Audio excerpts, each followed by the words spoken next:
Gênese no lar, Evangelho no coração. Manhã de sexta-feira, 19 de junho do ano de 2020. Rogamos ao Senhor da vida as bênçãos para essa nova etapa que se abre. Que possamos estar com os corações abertos, prontos para receber a orientação, como também com a lucidez, com a sabedoria para aplicá-la no nosso dia a dia.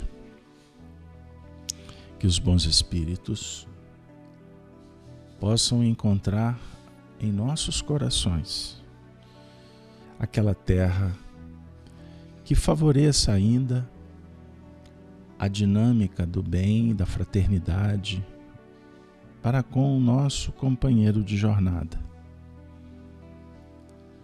Que possamos, neste momento,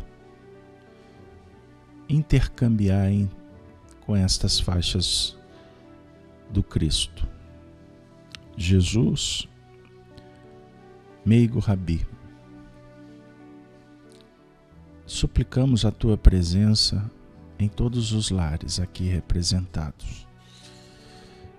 Nos envolva, Senhor, mais uma vez. E assim, Gênese no lar traz para nós nesta manhã reflexões com o tema riqueza e miséria. Nós vamos seguindo a orientação de Allan Kardec, conforme o livro Evangelho segundo o Espiritismo, abrir no capítulo 16. Não se pode servir a Deus e a Mamon. Kardec seleciona o versículo 13 do capítulo 16 do Evangelho atribuído a Lucas, quando encontramos o seguinte trecho: ninguém pode servir a dois senhores, porque ou odiará a um e amará outro, ou se prenderá a um e desprezará o outro. Não podeis servir simultaneamente a Deus e a Mamon. Agora, vamos juntos fazer uma viagem nas reflexões do mestre Lyonês, o apóstolo enviado por Jesus para ser o médium, o codificador dessa doutrina dos novos tempos. Allan Kardec escreve assim: provas da riqueza e da miséria.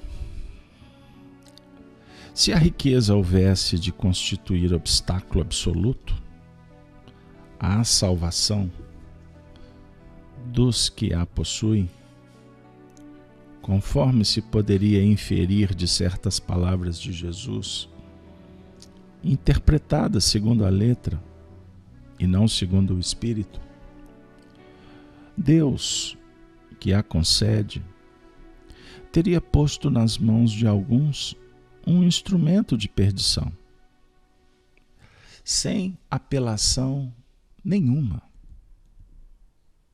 Ideia que repugna à razão, sem dúvida. Pelos arrastamentos a que dá causa, pelas tentações que gera e pela fascinação que exerce a riqueza, constitui uma prova muito arriscada, mais perigosa do que a miséria. É o supremo excitante do orgulho, do egoísmo e da vida sensual. É o laço mais forte que prende o homem à terra e lhe desvia do céu os pensamentos. produz tal vertigem que, muitas vezes, aquele que passa da miséria à riqueza esquece de pronto a sua primeira condição. Os que com ele a partilharam, os que o ajudaram, e faz-se insensível, egoísta e vão. Mas do fato de a riqueza tornar difícil a jornada, não se segue que a torne impossível e não possa vir a ser um meio de salvação para o que dela sabe servir-se, como certos venenos podem restituir a saúde, se empregados a propósito e com discernimento. Quando Jesus disse ao moço que o inquiria sobre os meios de ganhar a vida eterna, e responde: desfaze-te de todos os teus bens e segue-me. Não pretendeu, de certo, estabelecer como princípio absoluto que cada um deva despojar-se do que possui e que a salvação só a esse preço se obtém. Mas apenas mostrar que o apego aos bens terrenos é um obstáculo à salvação. Aquele moço, com efeito, se julgava quite, porque observara certos mandamentos e, no entanto, recusava-se à ideia de abandonar os bens de que era dono. Seu desejo de obter a vida eterna não ia até o extremo de adquiri-la com sacrifício. O que Jesus lhe propunha era uma prova decisiva, destinada a pôr a nu o fundo do seu pensamento. Ele podia, sem dúvida, ser um homem perfeitamente honesto na opinião do mundo, não causar dano a ninguém, não maldizer do próximo, não ser vão nem orgulhoso, honrar a seu pai e a sua mãe. Mas não tinha verdadeira caridade. Sua virtude não chegava até a abnegação. Isso o que Jesus quis demonstrar. Fazia uma aplicação do princípio: fora da caridade não há salvação. A consequência dessas palavras, em sua acepção rigorosa, seria a abolição da riqueza por prejudicial à felicidade futura e como causa de uma imensidade de males na terra. Seria, ao demais, a condenação do trabalho que a pode granjear. Consequência absurda, que reconduziria o homem à vida selvagem e que, por isso mesmo, estaria em contradição com a lei do progresso, que é a lei de Deus. Se a riqueza é causa de muitos males, se exacerba tanto as más paixões, se provoca mesmo tantos crimes, não é a ela que devemos inculpar, mas ao homem que dela abusa, como de todos os dons de Deus. Pelo abuso, ele torna pernicioso o que mais útil lhe poderia ser. É a consequência do estado de inferioridade do mundo terrestre. Se a riqueza somente males houvesse de produzir, Deus não a teria posto na terra. Compete ao homem fazê-la produzir bem. Se não é um elemento direto de progresso moral, é, sem contestação, poderoso elemento de progresso intelectual.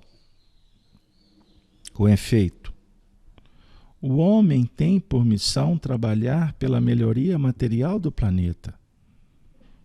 Cabe-lhe desobstruí-lo, saneá-lo, dispô-lo para receber um dia toda a população que a sua extensão comporta. Vou repetir essa frase porque ela tem uma equação aqui a ser estudada. Cabe ao homem desobstruí-lo, o planeta, saneá-lo, dispô-lo para receber um dia toda a população que a sua extensão comporta. Para alimentar essa população que cresce incessantemente, preciso se faz aumentar a produção. Se a produção de um país é insuficiente, será necessário buscá-la fora. Por isso mesmo, as relações entre os povos constituem uma necessidade, a fim de mais as facilitar. Cumpre sejam destruídos os obstáculos materiais que os separam e tornadas mais rápidas as comunicações. Vou repetir o que Kardec disse na década de 1860, portanto, há mais de 150 anos. Ele está falando sobre o aumento da população, necessidade de aumento da produção. E ele traz uma frase que é a realidade nos dias atuais. A fim de mais as facilitar, cumpre sejam destruídos os obstáculos materiais que os separam e tornadas mais rápidas as comunicações. No mundo atual, ele está falando de internet. Não sei o que será daqui a 30 anos, mas as comunicações se tornaram mais rápidas e o mundo se globalizou. As barreiras estão sendo vencidas. Embora agora as que devem ser combatidas é a do interesse material. Mas sob o ponto de vista moral e intelectual e naturalmente espiritual, os homens estão se aproximando da verdade. Para trabalhos que são obra dos séculos, teve o homem de extrair os materiais até das entranhas da terra. Procurou na ciência os meios de os executar com maior segurança e rapidez. Mas para os levar a efeito, precisa de recursos. A necessidade fê-lo criar a riqueza, como fez descobrir a ciência. A atividade que esses mesmos trabalhos impõem lhe amplia e desenvolve a inteligência.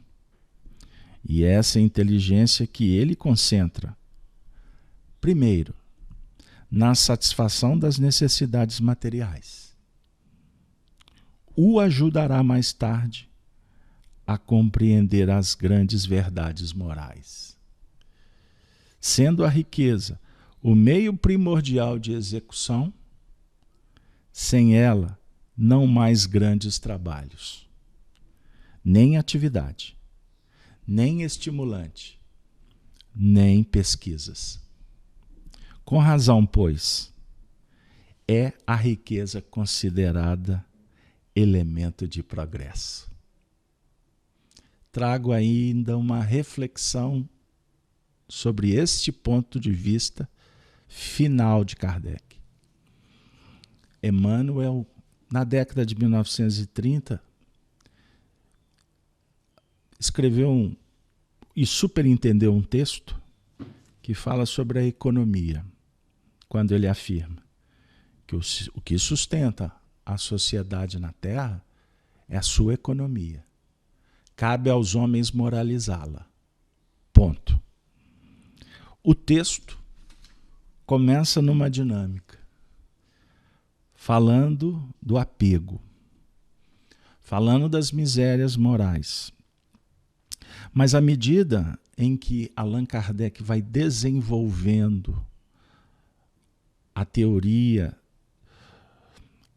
do desapego, do cuidado para lidar com o orgulho, com o egoísmo, com a sensualidade, que a administração indevida com as riquezas da terra favorecem, ele abre um portal especial, dizendo que é na relação fraternal da caridade que nós salvamos a embarcação diante desta tempestade que bate forte, tentando impedir a navegação. O jovem que procura Jesus praticava as leis, cuidava dos pais, cumpria o seu dever no templo, estabelecia uma relação prudente com Roma, pagando seus impostos e produzindo bens e serviços. Mas ele tinha uma dificuldade, era extremamente apegado. Emmanuel, em alguns textos, interpretando essa passagem, chega a nos dizer que Jesus não falou para ele desprezar. Jesus disse para que ele pudesse se desprender, desapegar. E o desapego, ele não é apenas aquele movimento da indiferença diante do que temos que administrar. Não. Dar aos pobres significa distribuir. Vender o que não é necessário é fazer com que a economia circule, progrida, porque todos necessitamos de lidar com as nossas posses. Agora, o ingrediente com o Espiritismo que Jesus traz ao nosso coração é que as posses que realmente representam riquezas, sob o ponto de vista espiritual, não se perde e o ladrão não tira. Essas posses têm a ver com a bondade que se desenvolve, virtudes que são potencializadas, sentimentos que se enobrecem, desejos e paixões que são tratadas com os seus devidos endereços, direcionamentos. E esse esforço, esse trabalho é de toda hora.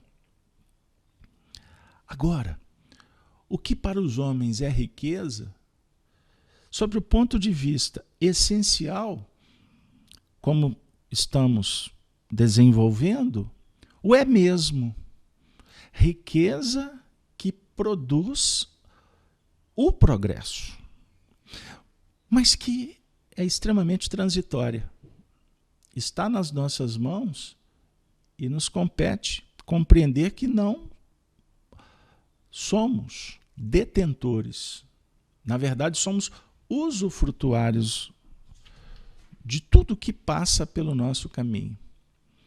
Confundimos tanto que não só nos apegamos ao dinheiro, às terras, às posses, como também queremos tomar posse de pessoas. Então significa que esse trabalho não é simples. Primeiro, que ninguém é de ninguém. Você não é dono da sua esposa, dos seus filhos. Você não é dono de amizades, de amigos. Nós somos usufrutuários. Portanto, precisamos de cultivar, cuidar, garantir que as relações sejam pródicas, enquanto duram, porque amanhã não estaremos mais com estes, para não dizer que eles não estarão conosco. Então, viver o momento com qualidade é muito importante. E o sentimento nobre não é aquele que apega, que trancafia, mas que liberta. Temos um desafio na relação. Enquanto o discurso faz parte da nossa cartilha, tudo é mil maravilhas. Mas quando o outro começa a aplicar uma cartilha própria que está em dissonância com a nossa, o caos se instaura. Eu fiz um atendimento com um coração que me disse assim: eu construí um patrimônio. Trabalhei, lutei, me esmerei, consegui recursos para criar os meus filhos. A minha vida sempre foi muito boa. E agora eu envelheci. E como eu nunca me importei, os meus bens foram colocados nas mãos de outrem. E agora eu não tenho mais fonte de renda. Minha vida foi declinando, eu parei de produzir e tenho agora, graças a Deus, uma sigla que me sustenta, chamada salário mínimo. Me basta. Só que o pouco que eu recebo, eu ainda sou espezinhado por aqueles que tomaram todas as minhas posses. Como a minha vida está complexa. Porque até no mínimo eu estou sendo convidado a despojar, a entregar. Aí depois de um diálogo muito profícuo, fraterno, regado à espiritualidade, nós concluímos felizes, encontrando muitas equações que têm a ver com os ciclos que se abrem, que se fecham, os períodos de aprendizado, quando produzimos ou quando vamos colher, e chegamos na seguinte reflexão, conforme o Livro dos Espíritos e ensinamentos que prodigalizam o Evangelho segundo o Espiritismo. E na boca de Chico Xavier significava poesia pura, quando Chico dizia que o homem mais rico na terra é aquele que menos precisa. Porque o amor é o tesouro maior. Procurar pautar a sua caminhada no reconhecimento ou em posses que não são nossas, em pessoas que nem sempre estão vibrando conosco ao nível das virtudes, portanto, não são amigos, são cúmplices. E cúmplices podemos ter num casamento, na filiação ou na paternidade, no convívio social, nas tarefas, no trabalho. Até na religião existem cúmplices. Amigo é aquele que brinda com as conquistas ao nível da justiça, da virtude, do bem, do amor, da caridade. E se harmonia plena com Jesus, que é o amigo de verdade. Por isso, ele é excelso, ele é bondoso, ele é presente.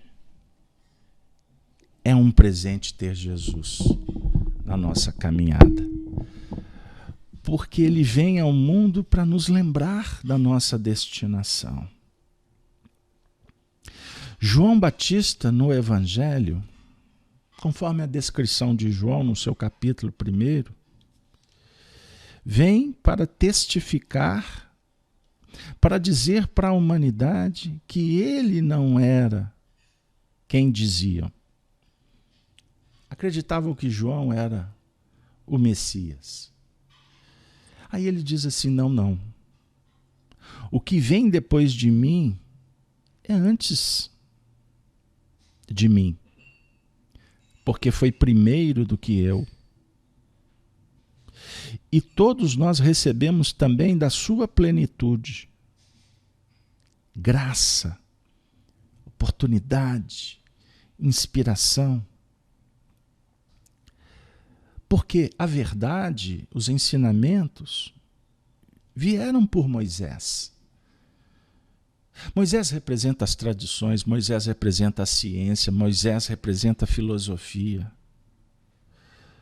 Mas a misericórdia suprema e a verdade, sem conspurcação e alteração, vieram por Jesus Cristo.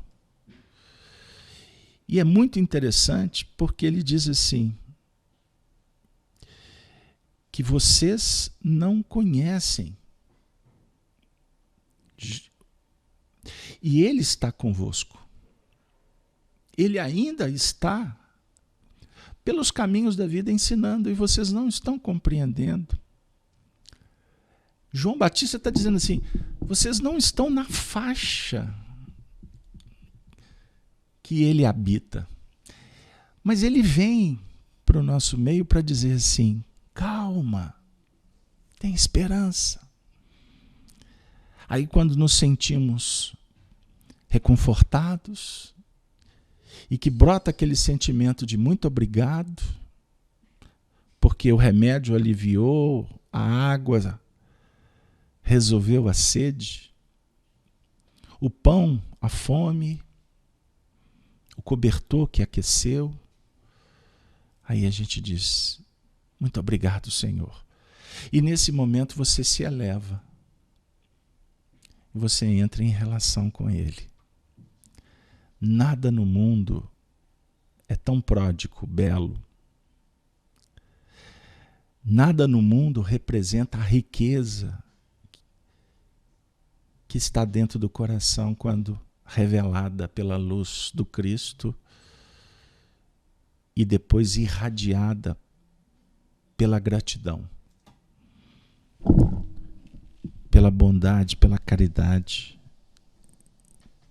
que são aptidões que estão dentro do coração de todos. Não esqueça disso. Maria Dolores, através das mãos aveludadas, cândidas, de Francisco Cândido Xavier, no livro Antologia da Espiritualidade, em prosa e verso, brinda a nossa manhã de sexta-feira, dizendo: moeda bendita.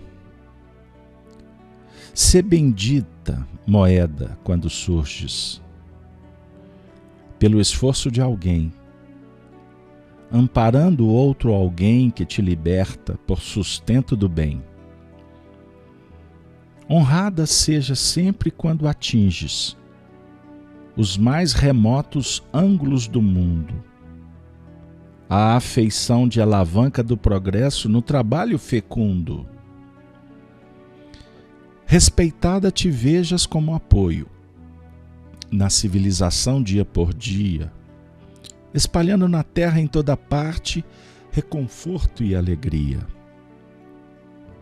Venerada te mostres sobre a forma em que o poder humano te estrutura, a fim de garantir os méritos da escola no clima luminoso da cultura.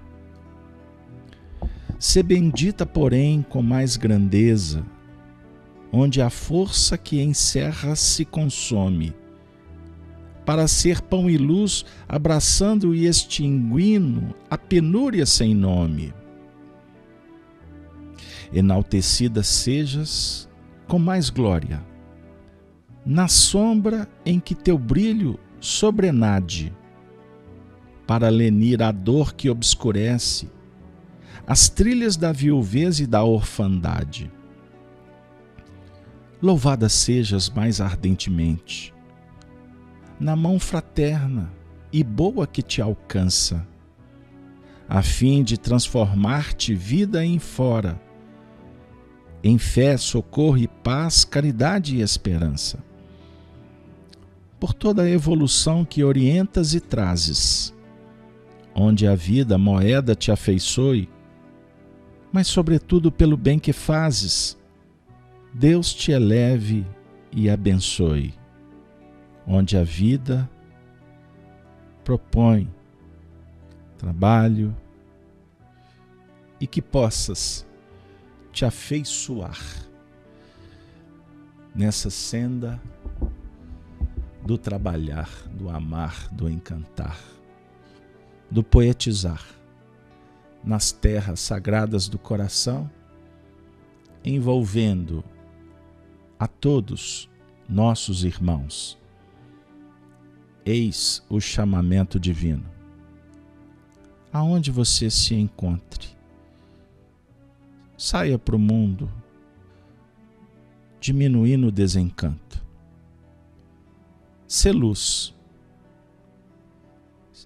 sê operário de Jesus. Ave Cristo, ave luz. Ponte de luz com Jesus significa trabalho, oportunidade, esperança, vida. Vida sempre. Ave Cristo. Até o próximo Gênesis no Lar. De Minas para você, para o teu coração. Obrigado.